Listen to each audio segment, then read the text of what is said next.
Bom dia pessoal.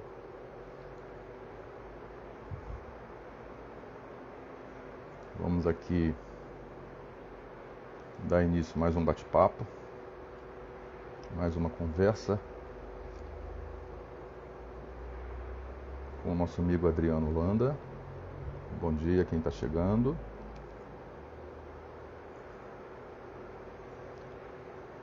Opa!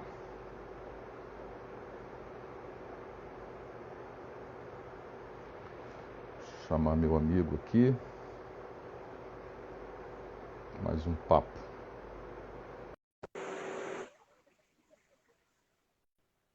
Esperar ele chegar pra gente conversar um pouquinho, né? Opa! Dia. Bom dia, meu amigo. E Então, aí? vamos aí. Mais um bate-papo. Como é que tá aí? Como é que estão as coisas? Rapaz, me Difíceis, perdi né? aqui, rapaz. Me perdi. Você foi cutucar com esse negócio e me perdi aqui, meu amigo. Eu preciso te mostrar a bagunça que eu fiz aqui, do que eu fui baixando de livro. Eu falei, não, eu tenho que citar isso aqui, tenho que citar aqui, pá, pá, pá. Quando eu vi, rapaz, eu tava com a pilha aqui do meu lado. Nossa, ainda bem que a gente botou parte um lá no anúncio, né? No cartaz. Ainda bem que a gente foi assim, meio criterioso, do tipo, vai ter que ter umas 35 pelo andar da carruagem. É É, brincadeira, né? por aí, né? Mas Opa, mas então, tudo bem. Mas então, beleza. vamos. Deixa eu arrumar aqui, que eu até trazei aqui na montagem.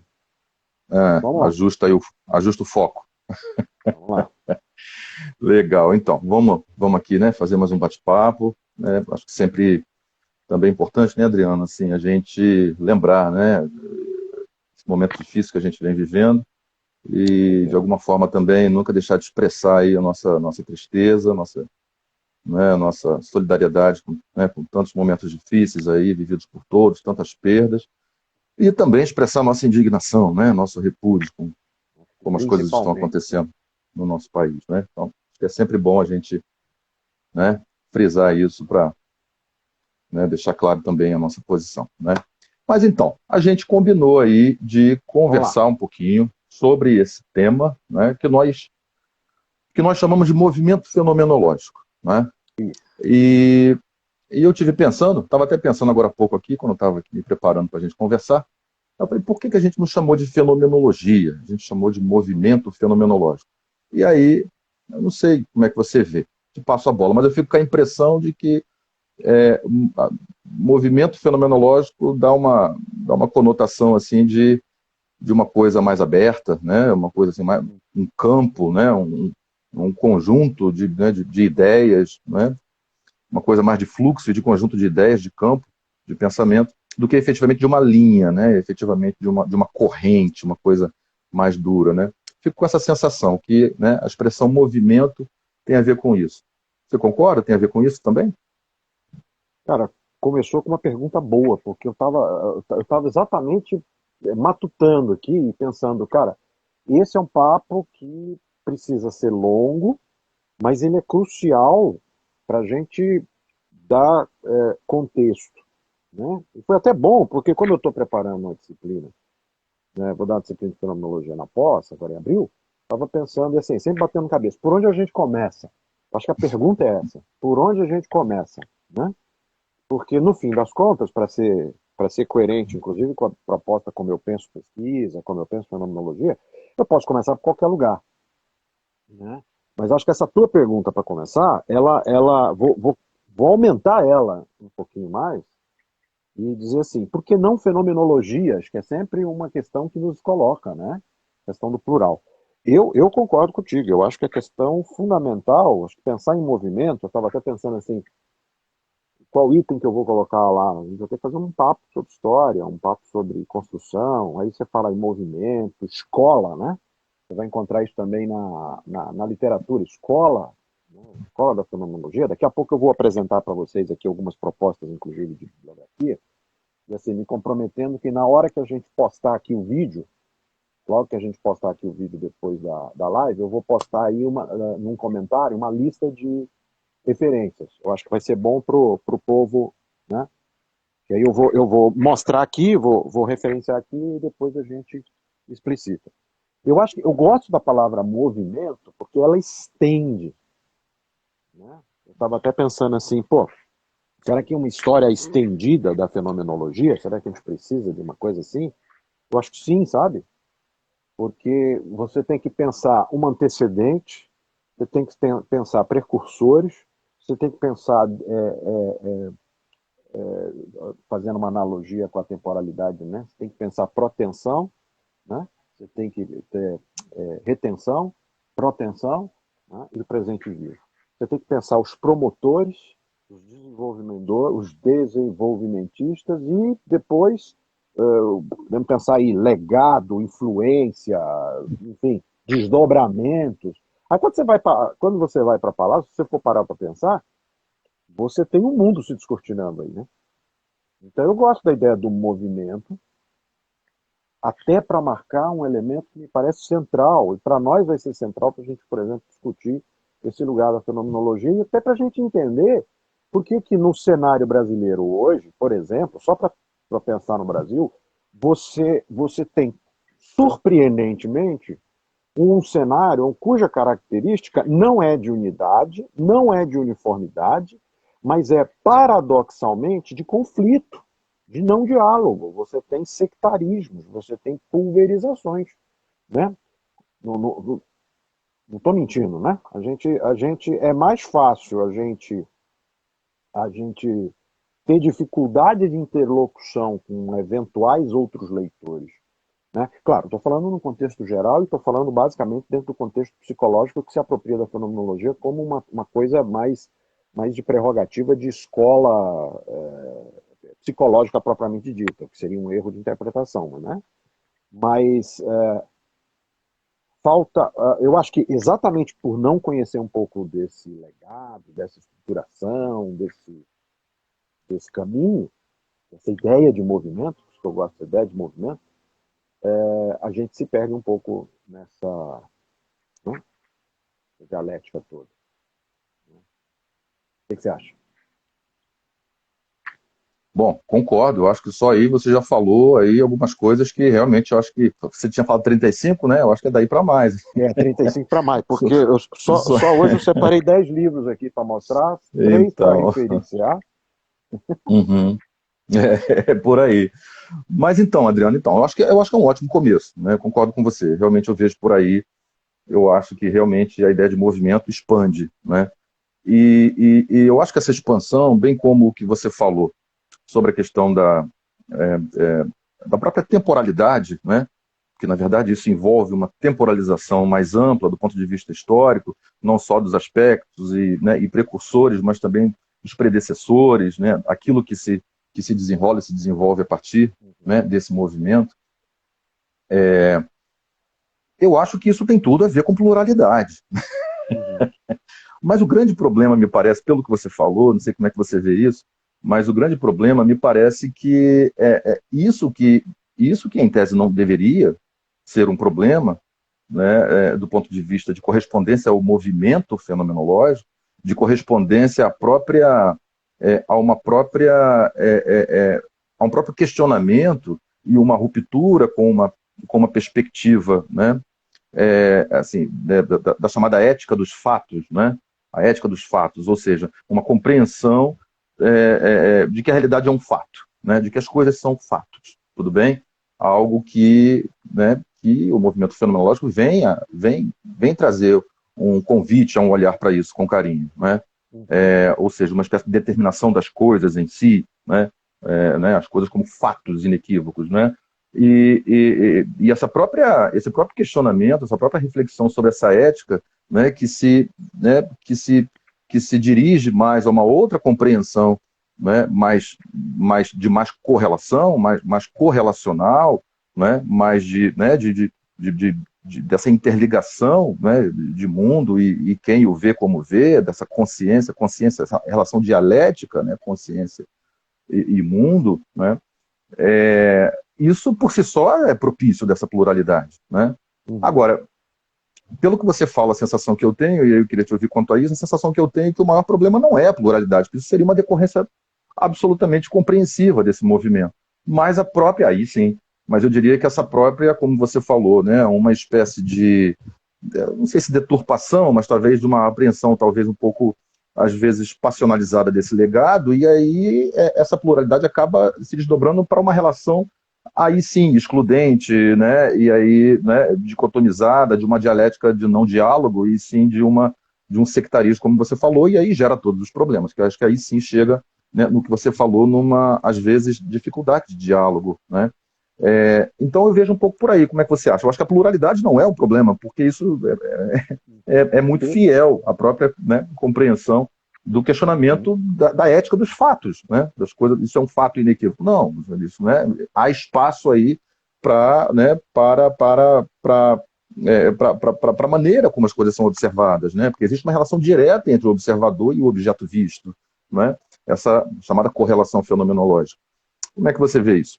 Então, eu vou até pegar o gancho no que você está chamando de ética dos fatos, que acho fundamental para a gente debater, e vou transpor, vou abrir uma setinha, como se fosse uma proposição, para pensar a fenomenologia exatamente no lugar da ética da pluralidade. Eu acho que esse para mim é o ponto. Não, e já respondendo a tua pergunta, não só não vejo como um problema, como, pelo contrário, eu bato sempre na tecla, eu vejo essa como a verdadeira funcionalidade, o verdadeiro continente, verdadeira proposição, mesmo que tenhamos grandes dificuldades de compreensão com relação a isso. Exemplo típico, estamos aqui. Eu, teoricamente, vou falar do lugar da filosofia russeliana, por exemplo, que me interessa. Você vai, teoricamente, falar de outro lugar, do lugar da filosofia heideggeriana. Aparentemente, tem momentos que a gente é o Rio Negro e os Solimões, né? E aí somos rios, e como rios somos similares, como correntes somos similares, tem horas que a gente vai se encontrar, não vai se misturar, né? Mas ao mesmo tempo tem caminhos ali. Acho que vai só uma imagem, uma representação. E tem horas que a gente não é Rio Negro e Solimões. Tem horas que a gente é o Madeira e o Tapajós. Que chega uma hora, se confunde e você não sabe efetivamente onde que está. E isso dá um nó na cabeça de muita gente, principalmente quando você pensa em movimento fenomenológico, porque você vai ficar pensando no rigor da letra, que você está falando de uma ação, de uma construção e de expectativa de uma formalização objetiva, que tradicionalmente a gente tende a caracterizar como escola. Mas quando você começa a falar de fenomenologia, a primeira coisa que você tem que dizer, olha, a fenomenologia não é uma escola. Por que ela não é uma escola? Porque ela não tem um estatuto. Vamos falar português que brasileiro entende. Não tem estatuto, não tem regimento, não tem assembleia, não tem reunião mensal, não tem anuidade, né? Então, ela não se constrói, ela se constrói no terreno da objetalidade dos fatos. Ela se constrói no terreno da construção dos fenômenos. E eu acho que só aí já coloca a ideia. E aí, eu fiquei pensando assim, batendo cabeça, né? Eu estava falando para ti hoje de manhã, pô, já me perdi aqui no meio das coisas, porque assim, como é que a gente vai construir um cenário, como é que a gente vai construir um esquema para falar do movimento. E eu vou sempre pensar de uma maneira histórica, de uma maneira historicista, porque eu acho que essa construção historicista ela é fundamental, porque ela me dá né, uma solidez que é fundante, até para a gente tentar não cometer os mesmos erros que a gente insiste em cometer, né, como você começou a tua fala, né, de ter que lamentar. Né? Esses dias a gente estava comentando, parece que a gente jogou 100 anos de ciência no lixo, né? E eu fiquei pensando, será que a gente conseguiu se apropriar de 100 anos de ciência, no fim das contas, né? Então, são sempre questões que vão surgindo. E aí eu fiquei pensando, como construir esse esquema nessa direção, né? E eu gostei disso, a ética da pluralidade. E aí fiquei pensando, fundamentalmente, e puxei aqui na minha bibliografia, quais são os autores, quais são os textos que efetivamente vão construir essa historicidade, né? E aí, juntando a tua questão do movimento, a questão da construção histórica e a questão do fundamento conceitual, né? Aí logo de cara já faço a primeira propaganda. Já me deparo com o clássico dos clássicos do clássico, né? Do texto do Herbert Spiegelberg, da década de 60, do Phenomenological Movement. São 2 volumes, né? 2 volumes aqui. E é muito interessante como é que ele constrói efetivamente, como é que ele constitui, como é que ele dá continência a essa ideia, né, dos 2 volumes. Né? Tem uma parte de preparação, fala de uma preparação e fala de um conjunto de antecedentes que são centrais, e normalmente a gente tem que falar basicamente de quem? Brentano. Não dá para falar de fenomenologia sem falar de Brentano. Aí de novo vai a retenção. Você puxa de Brentano, você puxa Santo Agostinho, você puxa Aristóteles, você vai puxando. Né? Não tem como não falar de Dilthey, não tem como não falar de Karl Stampf. Karl Stampf é um nome que ninguém conhece. Todo mundo aprendeu na história da psicologia, eu costumo dizer a tragédia dos cursos de história da psicologia, com Laboratório de Leipzig, Laboratório de Psicologia Experimental de Leipzig, o verdadeiro fundador da psicologia experimental é Karl Stampf, numa outra dimensão. Por sinal, quem foi Karl Stampf? Foi o orientador do doutorado do Russell, só para vocês terem uma ideia. Né? E aí ele abre para um conjunto de questões, de nomes, de pesquisas, de projetos, de reflexões, de ações, que vai exatamente na direção da tua questão sobre o movimento, da questão da pluralidade. Que são o quê? Um conjunto de atores, vamos dizer assim, os mais diversificados, que mostram a verdadeira potência da pesquisa fenomenológica. Começando com a Escola Realista de Munique, passando por Göttingen, passando por Freiburg, passando por Munique, passando por Berlim, passando pela Escola Gestaltista, passando, né, e passando principalmente pela multiversidade das temáticas e das formações. Né? O Russell tinha alunos, assessores, companheiros, seja lá o nome que a gente queira dar, de tudo que é área, literatura, química, filosofia da ciência, física, matemática, psicologia, filosofia, né? E não vai ser muito diferente da pluralidade do que a gente vai apresentar no livro que vai sair em breve nosso, né?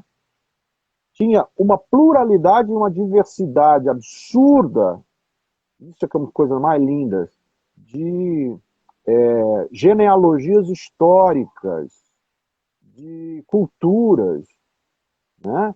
de origens. Né? Tinha polonês, tcheco, alemão, francês, americano, estadunidense. Cara, era um negócio fantástico. Então, assim, como que a gente não vai falar de pluralidade? Né? E é isso que aqui para mim é chocante. Como que a gente ainda assim tende a uma uniformização positiva, excessivamente mecânica, né? Empirista, né? A ponto da gente constituir, por exemplo, a escola do A, a escola do B. Então, eu diria, o caminho é esse, o caminho é o caminho da pluralidade. E esse é que eu acho que é o barato. Né? Com mais uma característica que é central. Eu estava lendo agora há pouco um texto belíssimo do Antônio Fidalgo, introdução do Antônio Fidalgo, sobre a Escola Realista de Berlim. E assim, desde cedo, o Russell tem ao seu lado um conjunto de pessoas que desenvolvem seus projetos de forma autônoma. O primeiro grupo de Göttingen, que está lá com ele, Adolf Reinach, Alexander Pfander, Theodor Conrad, Konrad Marx, esse povo todo, não é seguidor do Russell, vai seguir uma cartilha, vai falar. Não, para cada um dizendo assim, eu vou beber desse cara porque esse cara é bom. Tá? Para usar e desenvolver o meu projeto. E cada um desenvolve um projeto autônomo. E mesmo que tenha lá uma dimensão de necessidade de construção desse próprio projeto, não há conflito. No sentido de que, veja, fazendo uma analogia muito simples, você não vai encontrar um conflito no tal movimento fenomenológico como você encontra no movimento psicanalítico. Né? Você não ouve falar do Freud que acolhe um interlocutor da diferença. Não. Jung falou alguma coisa, tchau Jung. Adler falou alguma coisa diferente, tchau Adler. Rank falou alguma coisa diferente, tchau Rank. Pronto. Essa é a diferença entre escola e movimento. Por isso que faço minhas as suas preferências do movimento. Faz sentido isso? Faz muito sentido e ajuda, eu acho que dá mais densidade ao que a gente está pensando aqui. Antes da gente comentar, porque eu acho que tem uma pergunta aqui importante da Roberta. Dá uma olhadinha aí, dá uma lida enquanto eu comento aqui o que você falou, que eu acho que é importante a gente falar sobre o que ela pergunta. Mas eu acho muito importante isso que você está trazendo a respeito da própria complexidade de se pensar a origem.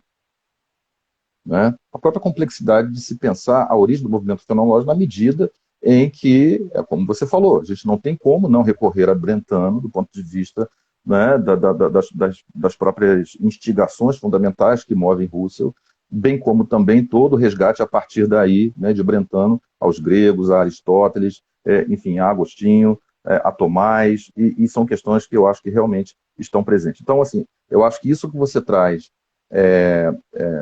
eu diria que avaliza, né, justamente isso que a gente está chamando da pluralidade e o quanto isso se diferencia de uma compreensão de corrente ou escola, né? Bem como, Adriano, a gente também conseguir olhar para essa historicidade, e aí eu acho que isso né, eu acho que isso é muito importante, porque como você falou, né, dialoga muito de perto com o que Dilthey vai trazer, né, com a inserção justamente da historicidade, né, na dinâmica do conhecimento humano, na medida em que a relação entre eles, a relação entre os pensadores, a relação entre eles não é uma relação linear. Uhum. Não é uma relação de continuidade, não é? Exatamente, não é? Porque é como se nós pensássemos assim, não é?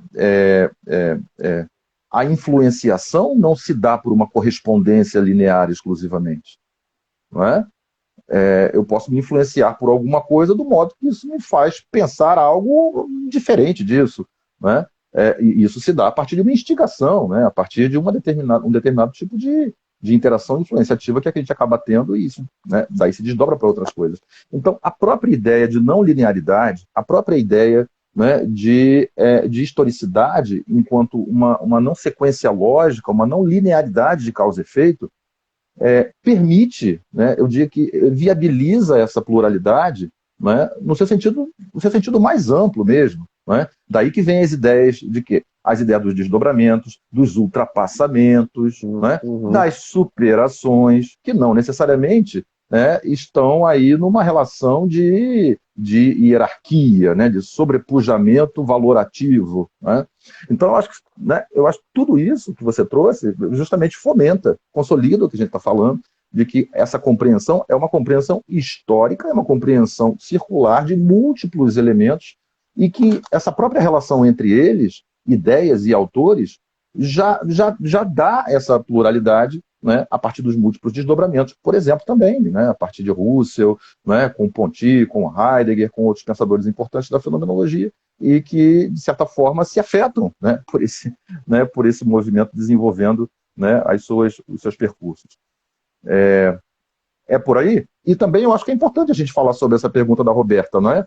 Acho importante a gente comentar, sim. Você dá seguimento aí, porque eu acho que também é muito importante a gente conseguir resgatar, né, essa proposta de Russell, que ao restabelecer essa relação íntima, indissolúvel, homem-mundo, consciência, objeto do conhecimento, né, sujeito-objeto, não está ancorado numa perspectiva das estruturas funcionalistas da consciência psicológicas com as quais ele se propõe a romper, portanto, de um psicologismo. Então, acho legal a gente dar um arrematezinho, falar um pouquinho aí, dar seguimento aí na pergunta da Roberta. Tá, então vamos lá, que aí abre o leque e a gente fica doido, né? Às horas eu entendo muito bem o esquizofrênico. Vamos lá. A gente começa. Aí eu fiquei pensando, putz, tem esse texto. Fala para Roberto, ó, tem lei esse aqui, lei esse aqui. Veja. E fiquei lembrando daquele bate-papo que a gente fez lá no teu grupo sobre as reduções, lembra? Fiquei lembrando exatamente. Por isso que eu estava aqui procurando, falei assim, peraí, eu anotei isso em algum lugar, deixa eu ver onde que eu anotei. Então vamos lá. Vamos começar pensando o seguinte, que eu acho que é muito importante, e para mim isso é crucial, e invariavelmente eu percebo que a gente esbarra, como cai nessa armadilha, que é, de novo, a armadilha que nós continuamos vivendo, nós vamos continuar vivendo, não vamos abandonar, não estou dizendo assim, olha, vamos criar um estado ideal, finalmente resolvemos o problema, não. Nós vamos continuar caindo na armadilha, mas a gente precisa saber que está caindo na armadilha para poder escapar dela. Né? Que armadilha é essa? A armadilha da segmentação, do sectarismo, da divisão, da polaridade, daquela relação ou. Né? Tem um título de um texto do Kierkegaard, né? Ou, galhas filosóficas. O que eu quero dizer com isso? Que é o que a gente está vivendo aí. É a polarização política, a polarização disso, é o um contra o outro, né? Muito bem. Então veja. Por que eu estou partindo dessa premissa? Porque quando a gente fala em psicologismo, e essa pergunta é muito importante, a gente tende a buscar reconhecer um lugar confortável de não conflito. E eu acho que é muito importante entender assim, fenomenologia não é esse lugar. Tá? Eu acho que quem vem para a fenomenologia querendo encontrar conforto e tranquilidade, alguém ensinou errado. Não estou mentindo para você. Não, porque assim, se tem uma coisa que não tem, é tranquilidade e conforto. Porque qualquer um que começa o curso, a primeira coisa que faz expressão de quem está estudando fenomenologia. Estou angustiado, estou com ansiedade, estou com... Não? Parece até, nossa, estou sem respirar. Calma, não é Covid, é só ansiedade. É normal isso. Então, assim, isso não é errado. Parte desta armadilha deriva de uma interpretação extremamente simplificada da fenomenologia, que é aquela, vou chamar erroneamente, só entre aspas, né? Uma interpretação humanista da fenomenologia. Humanista que não tem uma identidade específica, é apenas uma ideia romantizada a respeito do que é o humano. Ah, humano maravilhoso. Gente, essa armadilha é tão fofa, que ela é, na verdade, a própria construção do Renascimento, da transição da Idade Média para a Idade Moderna. Então, a gente não precisa sofrer com isso. Houve uma romantização e a gente ainda tem essa romantização. Eu discuti esses dias isso. Um grande exemplo que eu vou ter que utilizar para começar a falar de fenomenologia, olha que coisa curiosa, é Darwin. Por que Darwin? Porque quando Darwin vai fazer ciência, vai fazer pesquisa e chega às suas conclusões, em nenhum momento ele está ali construindo um pensamento moral, uma moral, uma ética, um pensamento moralizante. Mas as pessoas pegam aquilo, interpretam daquilo. Então, quando ele diz que há uma evolução e que há uma transitoriedade, que há um movimento, isso que a gente está falando, uns vão interpretar, pô, você está querendo dizer que a gente veio do macaco, logo o macaco é o nosso antecedente, como se houvesse uma linearidade. As pessoas, ao pensar assim, elas não percebem que elas estão falando de uma linearidade. O Darwin não estava falando de linearidade em lugar nenhum, em momento algum. Né? Da mesma maneira, a gente faz isso aqui quando se pensa em psicologismo. Então, por que eu quero começar por aí? Porque é muito, muito, muito importante a gente saber o que o Husserl deixou muito claro. Ele coloca a proposição da fenomenologia como uma outra ciência que não vai substituir em absoluto nenhuma das outras dimensões. Então, voltando à pergunta da Roberta, para não achar que eu não estou tergiversando. Palavra bonita hoje, hein? Opa! A questão vou até não escrever existem essa. fatos, tergiversando. Anotei, Não essa estou eu anotei. tergiversando e não vou procrastinar, não vou fugir da raia, vamos embora. Pelo contrário, eu vou para o enfrentamento. O enfrentamento é o seguinte, a pergunta será que não há fatos? Será que não há objetos? Há fatos, há objetos. Tá? Veja, uma coisa é um fato histórico que aconteceu. O Brasil foi descoberto. Pronto.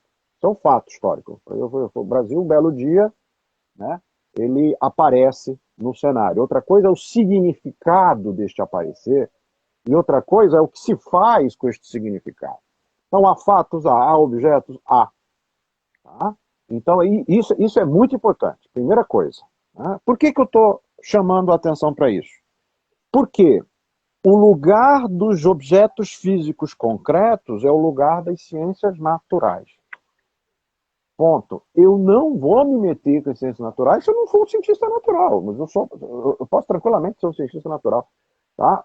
A fenomenologia vai contra o naturalismo, vai contra as ciências naturais? Não.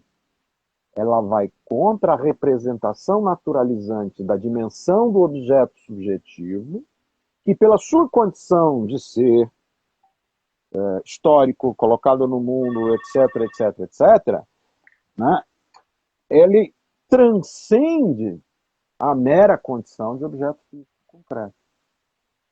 Tá? Para entender isso de uma maneira muito crucial, é o seguinte: dá para eu entender, meu cliente no consultório, dá para eu entender o sujeito na sociedade, dá para eu entender o que a gente está vivendo na pandemia, sem levar em consideração que nós, seres humanos, somos seres biológicos?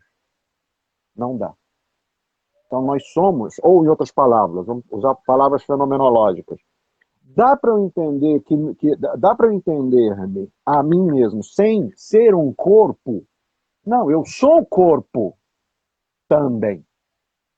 Mas o que me interessa enquanto fenomenólogo não é a análise do corpo físico, biológico, né, funcional, né?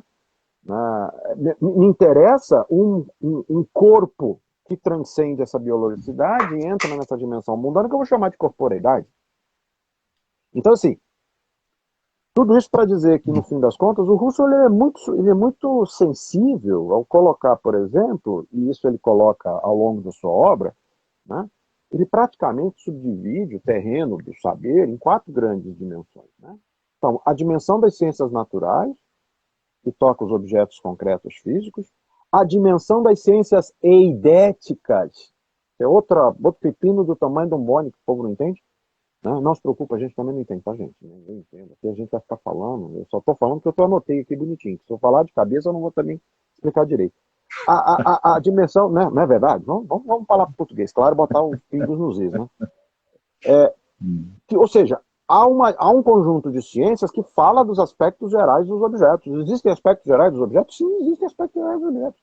Exemplo típico de ciências eidéticas, matemática.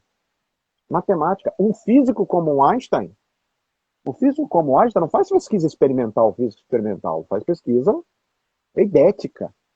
Uma dimensão que ele vai chamar, que é onde está a redução transcendental, que é a dimensão da metafísica, e, finalmente, aquilo que lhe interessa, que é a dimensão da estruturação transcendental, do que é tipicamente subjetivo e individual, né? Ou seja, aquilo que é dado na unicidade da própria experiência, que é a dimensão da fenomenologia. Então, assim, em outras palavras, voltando lá para a Roberta, há fatos, há objetos, há fenômenos, tá? Tranquilamente. Agora, a minha questão é, qual é o olhar que eu vou fazer para esses elementos?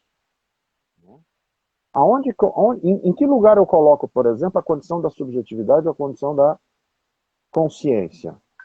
Acho que esse que é o ponto central para a gente não cair na armadilha, né? E isso é inevitável. Veja, segunda parte da pergunta.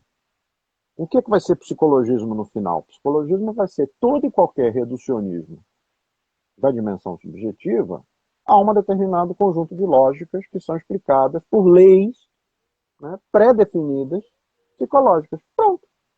Né? Então, é muito simples. Agora, como é que eu escapo disso? Eu escapo disso na transcendência, e aí volta na nossa fala inicial. Na transcendência, a partir de quê? Da pluralidade. Né? No diálogo com a diversidade. Né? Aí eu falo, putz, mas aí tem algo da história que me ajuda a compreender o ser humano. Pronto, eu já dei o primeiro passo na transcendência.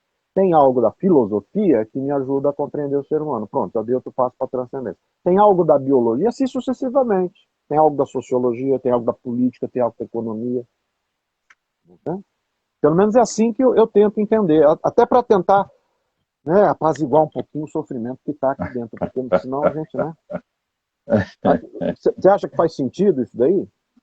Claro, claro, claro. Sim, eu acho que é essa complexidade mesmo que você está trazendo e que demanda mesmo da gente, né, Adriano? Eu acho que demanda que a gente consiga olhar para todos esses elementos com carinho e ver a complexidade, né? Na verdade, eles nos convocam a pensar a experiência humana como uma experiência complexa. Eu acho que é justamente esse um certo reducionismo, como você falou, né, tentando aí, né, arrematar aí a pergunta da Roberta, né, que de certa forma muitas vezes nos seduz, né, seduz o homem a recorrer aos chamados sistemas teóricos pré-definidos, explicativos, né, compreendendo aí a consciência de natureza psicofísica, funcionalista psicofísica, a partir, né, de certa maneira, assim, utilizando da interpretação dos fatos a partir disso, a partir dessa natureza estrutural psicofísica. Esse é o grande problema do psicologismo, né? E o que você falou aí, eu acho que é muito importante sobre a questão dos objetos naturais, das ciências naturais, porque isso remonta justamente a essa própria origem, né? Essa inspiração original da própria fenomenologia, por exemplo, com Dilthey, né? Isso é algo que é fundamental na obra de Dilthey, né? E que Heidegger faz uma citação em Ser e Tempo, porque eu acho que retrata muito, muito propriamente isso, de uma maneira até que eu acho bastante simples, né? Que é como se fosse uma ousada e apressada transposição, né, do método, né, de compreensão, do método de observação, né, das ciências naturais para as ciências do espírito, né, a antiga ciência do espírito compreendida como ciências humanas, ou seja, o fenômeno humano, né, a partir de uma perspectiva pautada na ideia de ciência, e foi muito importante quando o Russell propõe uma outra ciência, né, que é uma espécie de convite a um revisionismo do estatuto de ciência quando pensado ao ser humano, né, quando pensado ao humano na sua relação mundana, que não tem como ser objetificada, de certa forma, naturalizada como os objetos da natureza, né, das ciências da natureza. A isso vai se chamar uma transposição de método ousadamente, vamos dizer assim, apressada, né? Que aí sim é que traz o problema, como você falou, né? Da confusão, né? Dos chamados, né? Dos objetos naturais, né?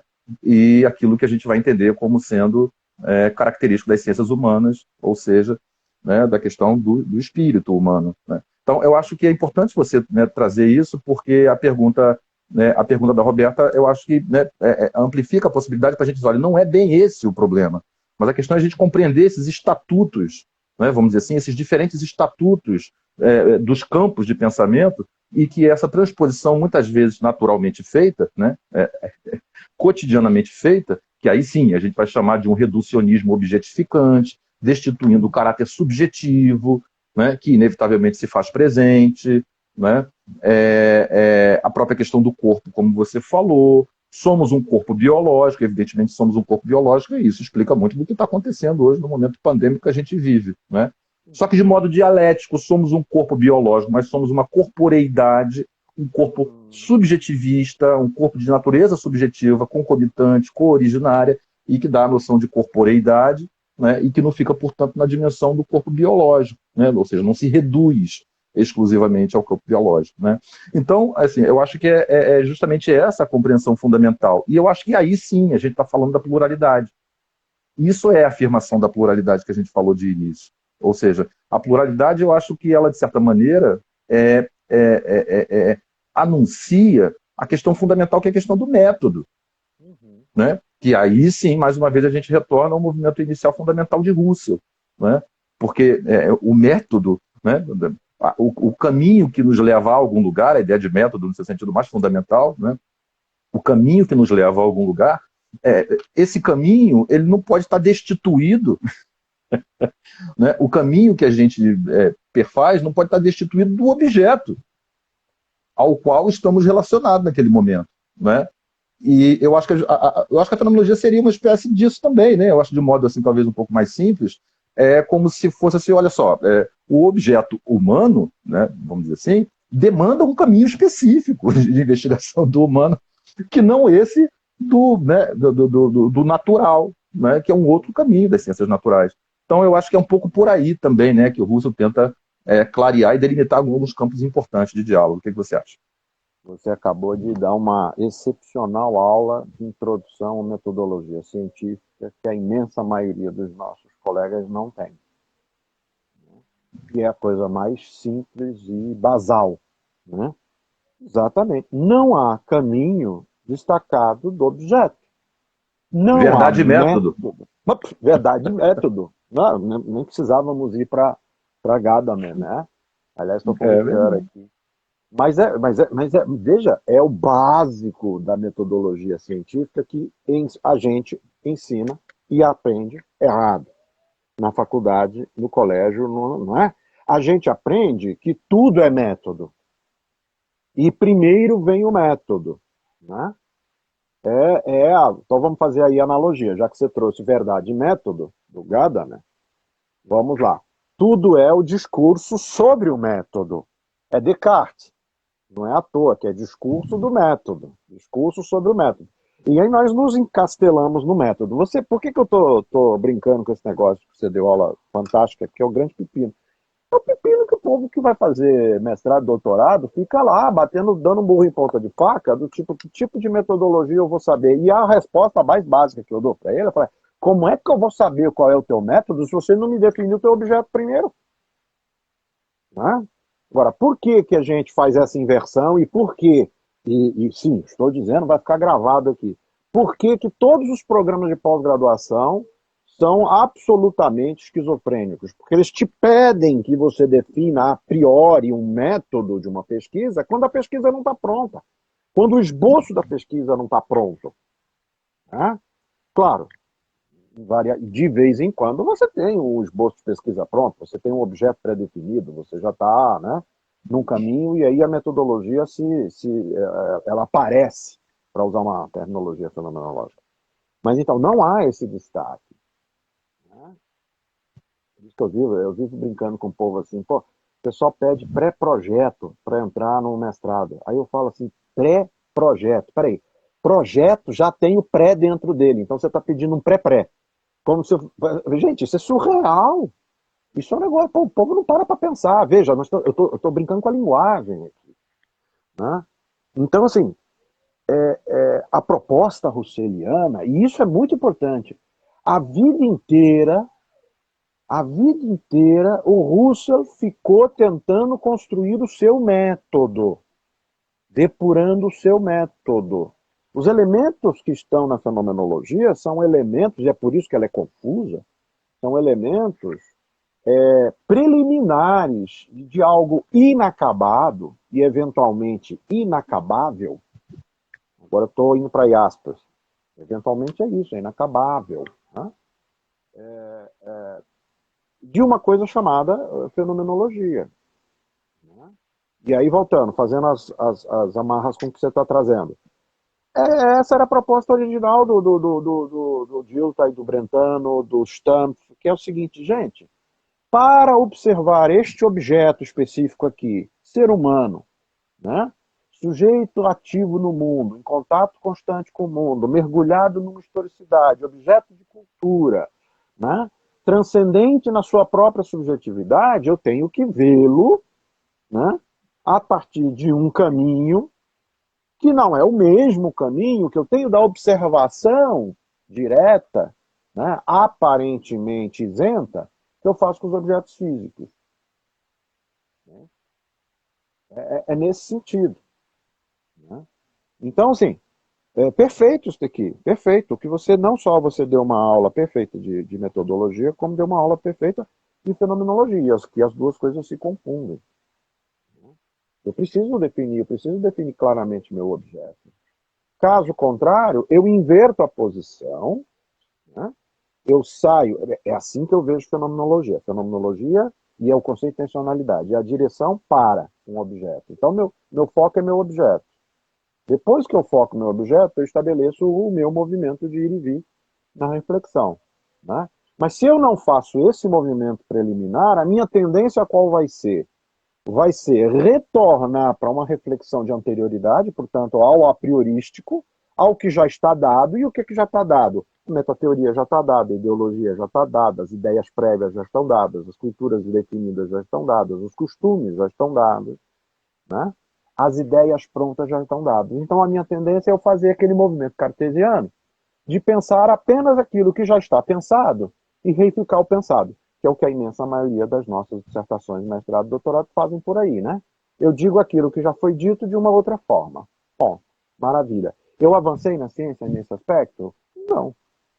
Não, eu estou fazendo aí uma limpeza, eu estou tirando a poeira de cima do objeto. Né? Então eu preciso estabelecer essa conexão. Por isso que método e objeto têm que estabelecer-se como polaridades dialéticas necessárias e autoconstituintes, uma em relação à outra. para mim, é fenomenologia pura. Alguém Perfeito. pode até dizer, isso não é ciência pura? É, mas eu acho que é por aí. E eu acho que Sim, Russell fez isso, Heidegger faz isso o tempo todo, está o tempo sim, todo indo e voltando, não é isso? Heidegger não faz sim, isso o tempo todo? sim, Pô, sim, sim, sim. Eu acho muito importante isso que você está falando, porque, na verdade, a gente está falando de ciência, né? uhum, Ocorre também muito essa confusão, né? Agora, o estatuto ontológico dessa ciência, na medida em que revê o princípio dualista, né, sujeito-objeto, primórdio e fundamento das ciências clássicas, é que a torna diferente.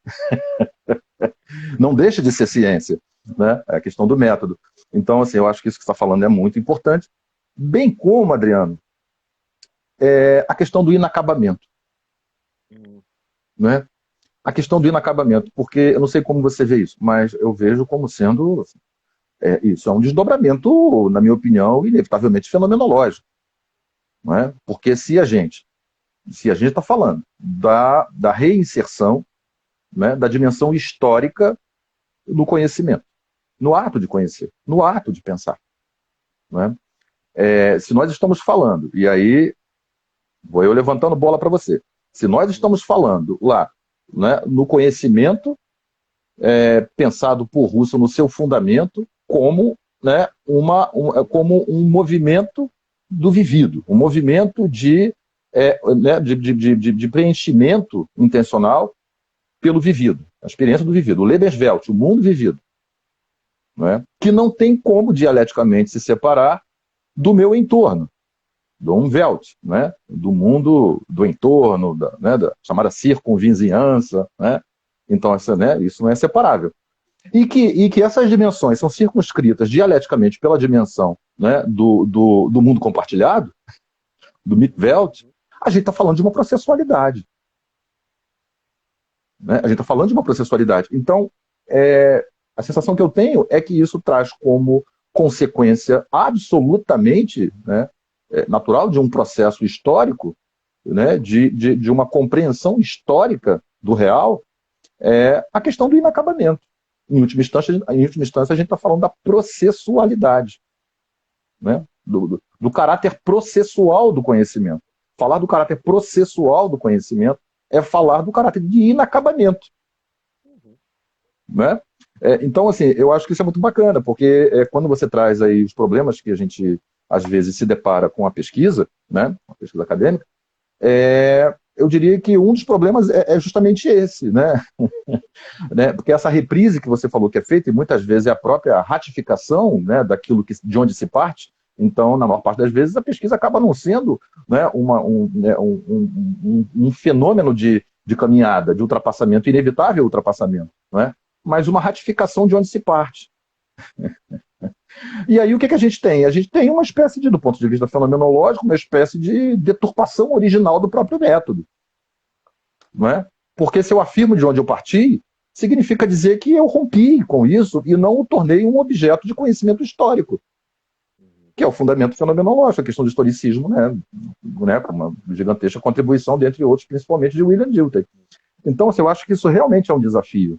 É um desafio para a gente, porque eu tendo a pensar, e aí eu estava até pensando hoje mais cedo sobre esse nosso bate-papo, né, mas como você falou, a gente vai ter que, né, ter outras conversas a respeito disso, dos próprios desdobramentos da fenomenologia sobre múltiplos campos.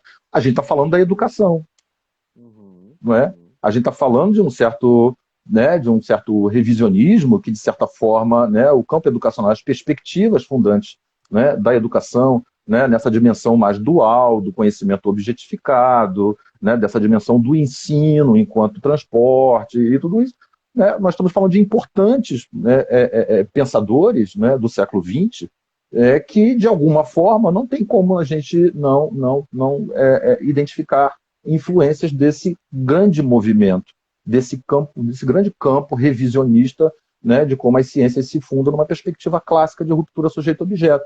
Então, a gente está falando também, né, nesse sentido, se a gente pensa, só para citar exemplos, assim, Maria Montessori, John Dewey, uhum, importantes uhum, pensadores que vão fundamentar aí inspirações, por exemplo, pensamento educacional, até brasileiro também, com Anísio Teixeira, com Paulo Freire e tudo mais. O que nós estamos falando é do caráter processual do conhecimento, uhum. né? É exatamente isso. Então, realmente, eu vejo o que você está falando de uma maneira muito clara, assim, né? Um grande desafio que nós temos, né? Nós que, né, transitamos na educação, de estarmos atentos para esse eco fenomenológico e que, evidentemente, isso é algo que eu diria, assim, contranatural, né? Antinatural dentro das perspectivas que a gente está acostumado a ver e dentro da estrutura, de certa forma, educacional que se constituiu. E a gente está falando de desdobramentos importantes do movimento fenomenológico, né? Como é que você vê isso? É engraçado que você vai falando e vai dando aquela depressão, não é?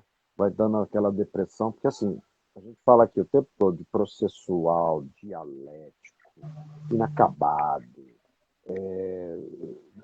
movimento, e aí a gente está o tempo todo encastelado na estaticidade, na rigidez, na estruturação de um sistema educacional que nos obriga, por exemplo, a ter que circunscrever uma estrutura conceitual em determinada literatura, né? Determinada aula. E aí você foi para a educação, aí me dá sempre uma depressão, né? Porque fica assim, pô, vamos aprender a disciplina de docência. Aí você vai aprender a dar aula. Aí eu fico pensando assim, oi? Vai aprender a dar aula? Aí quando você vai ver o que é aprender a dar aula, é aprender a fazer protocolos. Né? Aí você tem que ter o plano de aula tem que ter objetivo geral, objetivo específico, né? Os pontos, a bibliografia, a avaliação. Falar, gente, desculpa, isso é a mais absurda empiricização do sistema educacional. Vai contra todas, né? Quase todas, vai. Quase 90% das teorias pedagógicas que vão falar o contrário disso aí. Construtivismo, cognitivismo, estou mentindo? Né? Vai dando aquela depressão, vai dando aquele negócio assim do tipo, poxa, parece que a gente rema contra a maré, né? Parece que a gente fica o tempo todo. Mas é isso sim, é isso. É exatamente isso. E o grande desafio nisso tudo que você está falando, você foi falando e eu fui anotando aqui os pontos. O grande desafio, até para a gente entender fenomenologia, é que o tempo todo a gente está falando de singularidade e generalidade. A gente está o tempo todo falando de vivido, de história e de fato, de realidade. A gente está o tempo todo falando de subjetividade e objetividade. O desafio é assim, brincando, o desafio é você aprender a fazer aqueles malabarismos que o povo de circo faz. Né? Como a gente não vai dar conta de fazer, porque a gente não é artista circense, então vamos lá. O desafio é você equilibrar a bandeja com aquelas coisas que estão ali se mexendo, entendeu? E a fenomenologia é esse jogo de equilíbrio. Você vai ter que lidar com isso, porque eu não tenho como dispensar esses elementos. Né? Como fugir disso? E sim, é um grande desafio. É um desafio para gente que dá aula, desafio para gente de... Né? E tem um outro desafio. Agora, essa eu vou levantar a bola para você. Um outro desafio, que é o seguinte, é o desafio de falar tudo isso e não ter nenhuma segurança de que isso está sendo interpretado minimamente na mesma direção. É o que eu gosto de dizer para os meus alunos. Não se lida com a interpretação do outro. E aí? Já tem essa, né? Essa eu devolvo para você. Boa levantada, boa levantada. Porque, no fundo, né, o desafio de não ter a mínima segurança, na verdade, é o próprio convite para a nossa dimensão humana. É uma espécie de, né, Adriano? Eu diria que é uma espécie de. Olha o culto à arte. Né? Olha o culto à arte enquanto o fluxo do vivido transversal, né? Não linear, não diretivo, não racionalista, né? Em última instância, a gente está falando porque é uma desconstrução, sem sombra de dúvida. Né? Eu acho que no momento em que, por exemplo, você falou, né, da própria balança, do equilíbrio, né, do singular, né, né, do dialético, a gente está falando do universal e do particular. Né? A gente está falando do universal, que é sempre particularizado. Esse equilíbrio é um equilíbrio dinâmico, não é um equilíbrio estático. Não é? E é justamente o equilíbrio dinâmico que inviabiliza qualquer tipo de previsibilidade e controle, né? Que é a base da segurança. Então, né, isso que a gente traz, né, que é o problema da... a gente está falando da própria correlação intencional consciência e objeto do conhecimento, sujeito e objeto do conhecimento, né? Porque no momento em que a gente está aqui conversando, no momento que a gente está aqui falando, a gente está, de certa forma, né, apresentando coisas, né, pensáveis, né?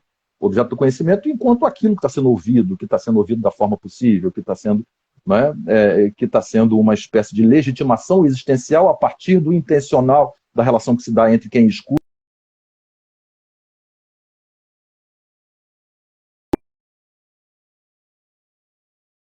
Oi. Aconteceu, Deu uma travada. passou um disco voador aqui no meio. Tá bom. Mas a gente está falando. Passou de novo. Opa, entrou outro disco voador aqui.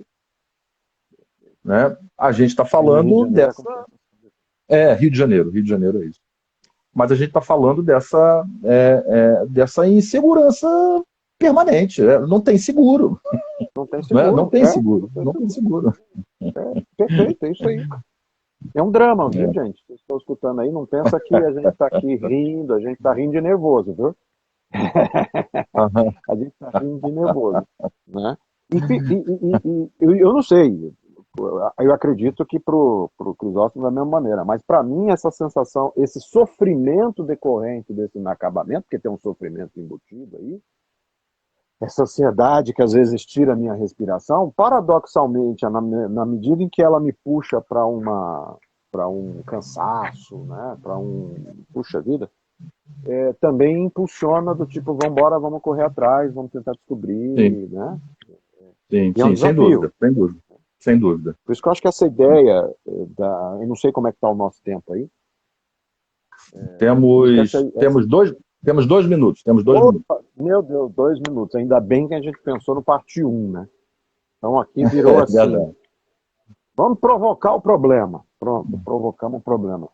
Resultado, separei aqui um monte de coisa para mostrar, depois a gente mostra na próxima. Aham. Mas é um dilema que a gente o tempo todo está compatível com a perspectiva do Russell, né?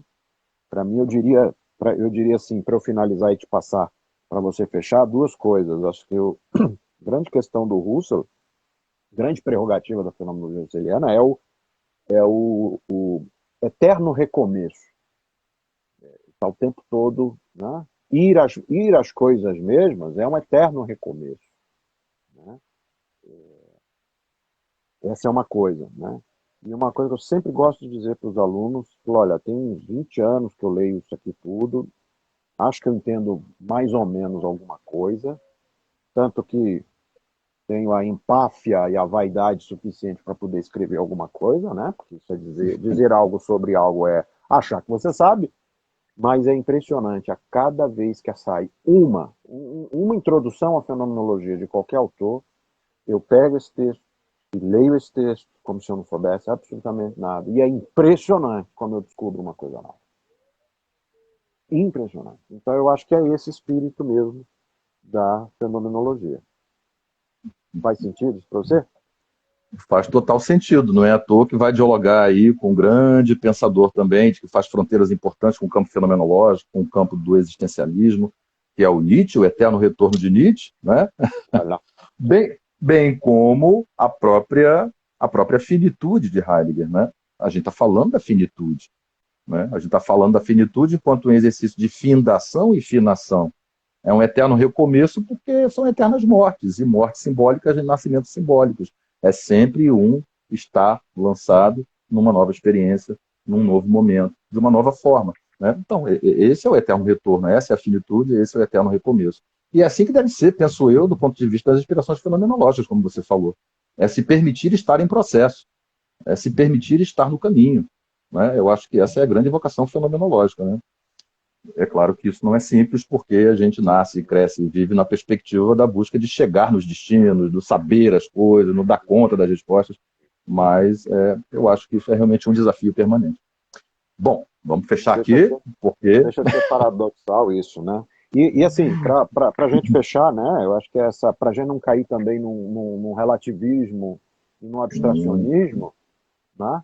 Vamos nos lembrar aqui do grande fenomenólogo e filósofo contemporâneo brasileiro, né?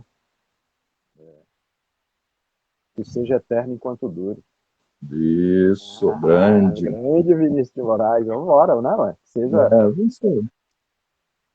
A poesia é uma das expressões mais puras, né, do que a gente chama de processualidade. É verdade, é verdade. Ok, meu Maravilha. amigo. Então, é isso. Até a próxima para a gente dar continuidade nesse bate-papo aí.